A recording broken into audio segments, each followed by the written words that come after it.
Hi, thank you so much for tuning in to another Morgan James book launch. My name's Jim Howard. I'm the publisher for Morgan James, and today I'm really excited about this book, this topic. I'm really excited about talking to our author today. And our author is Dan Gingiss, and he's the author of The Experience Maker: How to Create Remarkable Experiences That Your Customers Can't Wait to Share. Dan, thank you for taking the time to talk with us. Well, thank you, Jim. Very excited to be here. I am as well. And as I said, I'm excited about the topic and the book because this is something that I think, and I have for years, all businesses need to be focused on this piece because we compete on so many different levels, but this is the one piece that we can control that no one else can control about what we do. And it's a huge difference maker in the success or failure of a business, or at least in a customer relationship. So what exactly, as we dive into it, what exactly is an experience maker? That's a great question. And you could not be more right that, competing on price is really a loser's game. It's a race to the bottom. Yeah. Competing on product is becoming harder and harder because so many products and services have become commoditized. Even some of the most innovative brands of our time, like Uber, basically got copied.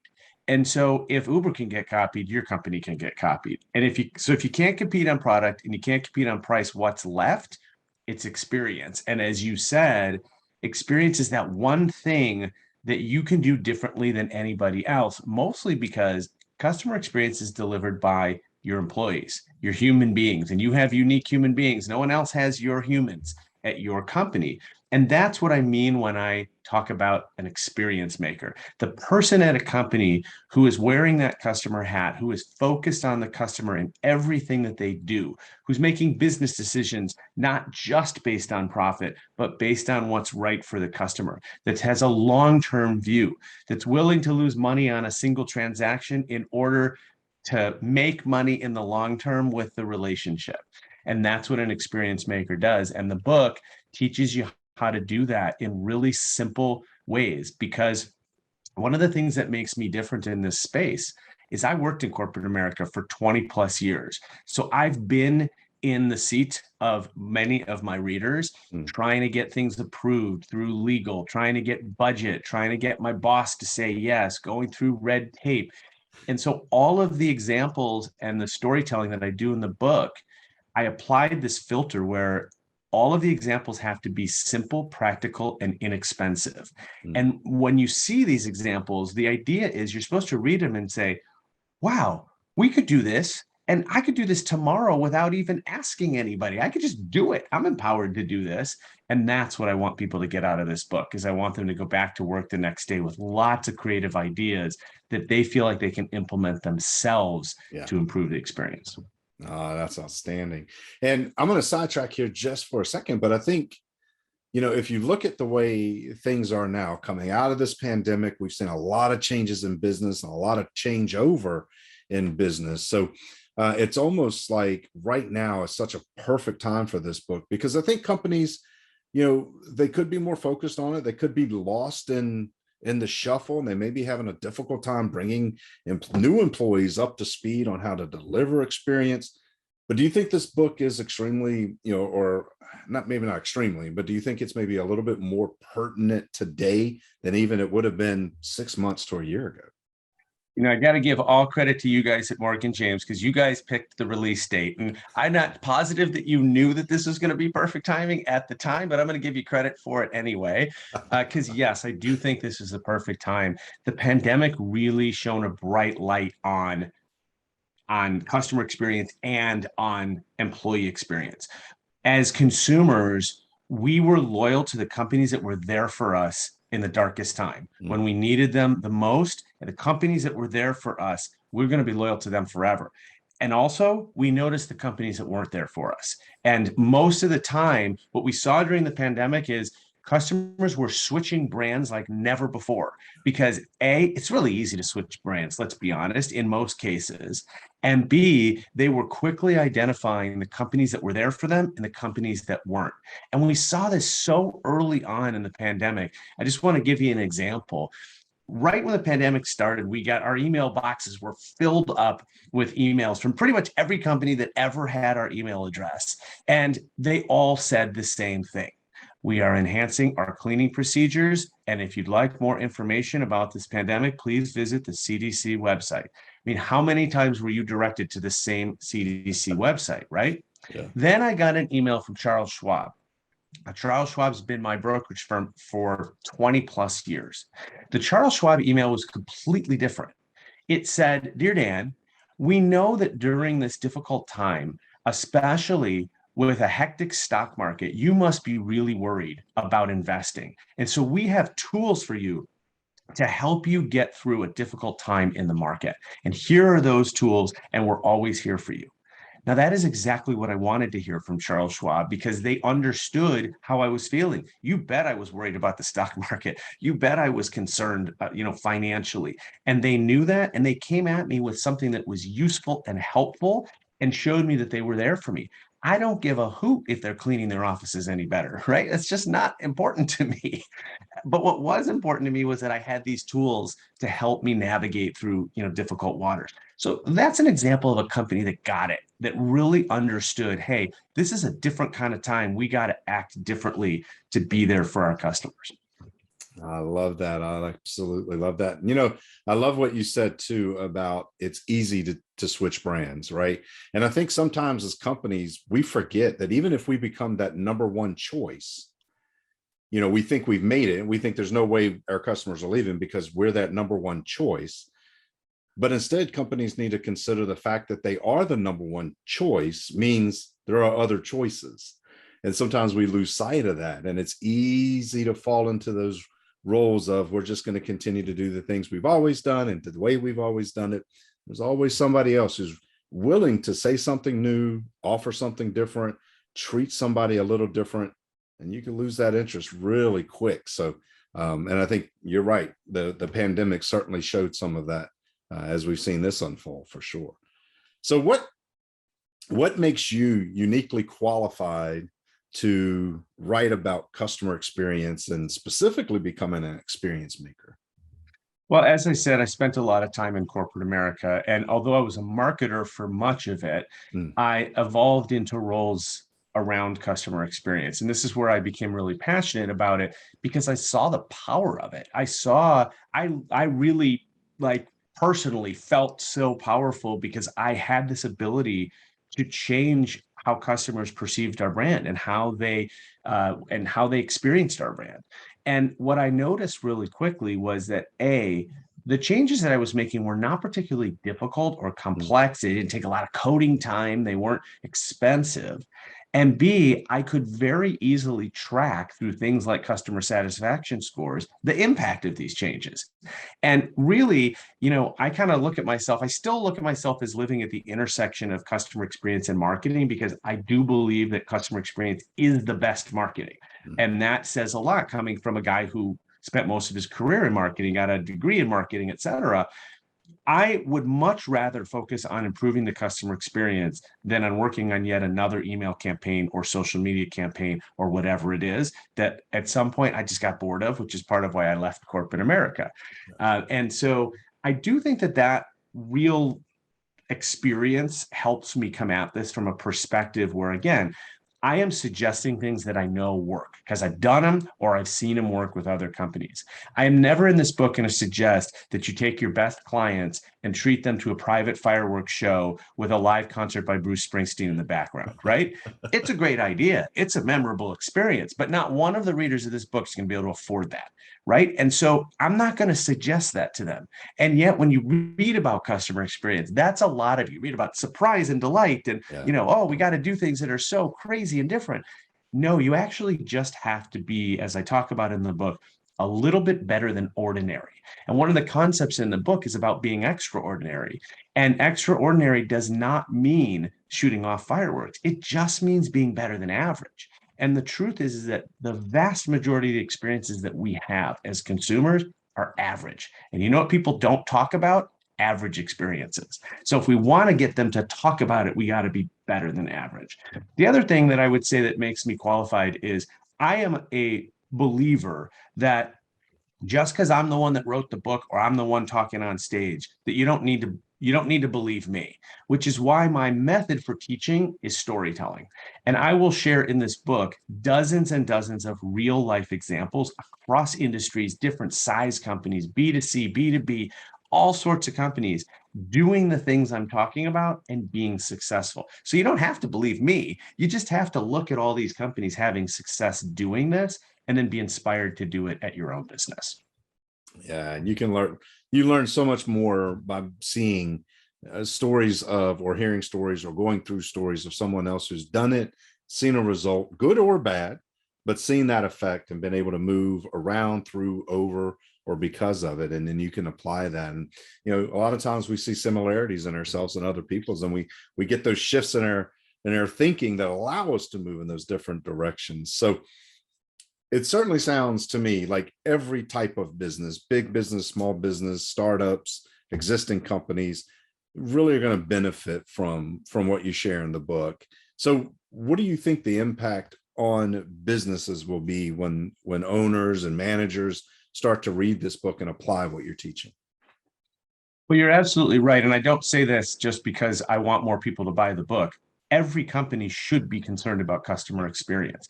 I have even been reading recently that a lot of VCs, venture capital companies, are now not just looking at sales and revenue with entrepreneurial startups, but they're looking at retention rates, which is exactly what they should be looking at. That's about keeping the customers you do have. Now, in the book, I talk about this concept called a leaky bucket, which are the customers that are leaking from your system and that are leaving, usually for your competitor, and usually without even telling you. These are the most dangerous customers, right? Yeah. And if VCs are looking at this, they're on to the fact that customer retention is just as important as customer acquisition. After all, if we don't have customers, we don't have a business. And just bringing them in the door is only half the battle. We got to keep them there. And to keep them there, we have to provide them with an experience that goes beyond the physical product or service that we're selling them. Because ultimately, as I said before, someone's going to come out with a similar product or service at a cheaper price. And we got to keep customers because they know they're going to get a better experience with us. And that's important to them. And for this, I sort of thank the millennials, if anything. If I got to attribute it to anybody, I think the millennials were the first generation that really came out and said, we want a relationship with the brand. Yeah. We care about where we spend our money. And we want it to be with companies that, have the same values as us, that are socially aware, and that want to have a relationship back with us. And I think they really began this concept of two-way commerce, right? It's not just I sell to you, it's that you and I have a relationship and I'm here for you even after the sale, right? You've bought something for me, but a couple months, couple years down the road, you may need something else or you may have a question, and I'm still here for you because we have this relationship. And when customers feel like they have a relationship with the brand, that the brand cares about them, they are absolutely as loyal as possible. And they want to tell friends and family about it. And they want to recommend other people to your brand. And going back to why this is also about marketing, the holy grail of marketing is word of mouth. That is what all marketers are striving for. And let me tell you, it is not done by creating a viral video. If we could all create viral videos on the spot, we would do it, but we can't. And so the way to create word of mouth marketing is to give people an experience that's worth talking about. Yeah. And that's why in the subtitle of the book, I use that word remarkable experiences. That's a very intentional word. Remarkable means worthy of remark, worthy of discussion. And so we want to ask ourselves, with every experience we provide, is this worthy of discussion? Is this worthy of a customer telling another friend or family member about this because it's that good? That is incredible. And the thing is, you're right. It used to be, whenever you had one client that was willing to tell you what you were doing wrong or where they were unsatisfied, you had 10 times that amount that were leaving, as you said, out of that leaky bucket, that would never say a word. And that's such a dangerous place to be. But we live in a very social world. And I'm glad you brought up, the millennials and the Gen Zers, because they live to talk about their experience. And you're going to see it. You see it more and more and more. So if someone else is controlling that word of mouth on how your company's perceived to deliver, And you may want to take some time to build in those steps to secure the kind of experience that you want your clients talking about. And Dan, you've spelled that out so well in this book. I am really excited about this one and can't wait to see what happens as people start to read it and understand the principles and really apply it. And you've made it easy. It's not like, you know, you're over the top. As you said, you're not talking about these grandiose things that no one could even potentially do or pull off. You're talking about simple, basic, not, I shouldn't say basic, simple, easy to understand and easy to apply changes that are going to have huge, massive impacts. And that to Jim, me you is can the say key it. of the book. You can say it. Some of them are obvious, you could even say. And yet the problem is they're not being done. Yeah. Right. And so the reason why I think this book could be successful is that there are so many companies out there that should be doing this and aren't. And when you read a lot of these examples, I mean, honestly, I do think a lot of people will read them and be like, Wow. oh my gosh, how are we not doing this? Let me give you a really simple example that I just love. How many times have you given any organization your birthday? How many times have you shown an ID? Think about just traveling. You show it at the TSA. You show it when you check into a hotel. You show it, you know, because you and I still get carded at the liquor store. You show it in lots of different places, right? Now, how many, or you fill out an application for a bank account or an insurance plan or whatever. Everyone wants to know your date of birth. Now, think about how many companies end up wishing you a happy birthday. None.